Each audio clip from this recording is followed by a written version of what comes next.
လုံးပဲမင်္ဂလာပါဒီကွန်ပျူတာသင်တန်းမှာကြိုဆိုပါရစေဒီနေ့မှာတော့ဒီကရှုံးလင်းလုပ်ပေးမှာကတော့ Microsoft Word မှာဆိုလို့ရှိရင် page margin border လေးကိုပေါ့နော်ဘယ်လိုလေးထည့်ရတာလဲဆိုတဲ့အရာလေးကိုရှုံးလင်းလုပ်ပေးမှာပဲဖြစ်ပါတယ်အရင်ဆုံးအနေနဲ့ဒီက Microsoft Word ထဲကိုဝင်လိုက်ပါမယ်ဒါကကြတော့ဒီရဲ့ဆက်မအရင်ပါထားတဲ့အရာလေးတွေပေါ့နော်ဒီဥစ္စာကဒီ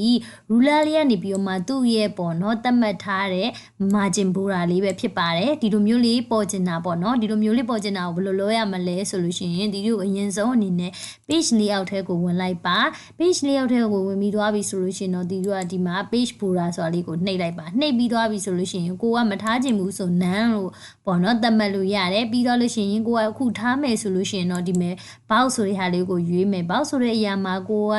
ဒီပုံစံလေးပေါ့နော်ထားချင်တယ်ဆိုလို့ရှိရင်ဒီပုံစံလေးပြီးရင်ဒီပုံစံလေးထားချင်တယ်ကိုလိုချင်တဲ့ပုံစံလေးပေါ့နော်ဒီလိုမျိုးလေးကိုကသတ်မှတ်ထားလို့ရရဲ့ပြီးတော့လို့ရှိရင်ဒီညာဘက်မှာရှိတဲ့ option ဆိုတာလေးကိုထပ်ပြီးတော့နှိပ်ပေးပါ option ဆိုတာကိုထပ်ပြီးတော့မှနှိပ်ပြီးသွားပြီဆိုလို့ရှိရင်တော့ဒီကဒီမှာ tag ဆိုပြီးတော့မှရွေးပေးရမှာပဲဖြစ်ပါတယ် tag ဆိုပြီးတော့မှရွေးပေးပြီးသွားပြီဆိုလို့ရှိရင်တော့okay ဆိုတာလေးကိုရေးလိုက်ပါပြီးတော့လို့ရှိရင် okay ဆိုတာလေးကိုနှိပ်လိုက်ပါပေါ့နော်နှိပ်လိုက်လို့ရှိရင်ဒီလိုမျိုးလေးဖြစ်သွားပြီအဲ့တော့ဒီဟာဆိုလို့ရှိရင်ကို margin ချိန်တဲ့အလျောက်ကိုသူကဒီလိုမျိုးလေး touch border လေးလုပ်ပြီးသွားတာဒီဒါကိုပြန်ဖြုတ်ရှင်နေဆိုလို့ရှိရင်လဲ none ဆိုတာလေးကိုထည့်ပြီးမှပြီးရင် none ဆိုတာလေးကိုရွေးပြီးသွားပြီဆိုလို့ရှိရင် okay ဆိုတာလေးကိုနှိပ်လိုက်ဒါဆိုလို့ရှိရင်သူကပြန်ပြောက်သွားလိမ့်မယ်ပေါ့နော်အဲ့ဒါဆိုလို့ရှိရင်ဒီလိုကထပ်ပြီးတော့မှခုနနုံကဒီ box ကိုရွေးပြီးတော့ option တွေက touch မဟုတ်ပဲဒီ touch မဟုတ်ပဲနဲ့ app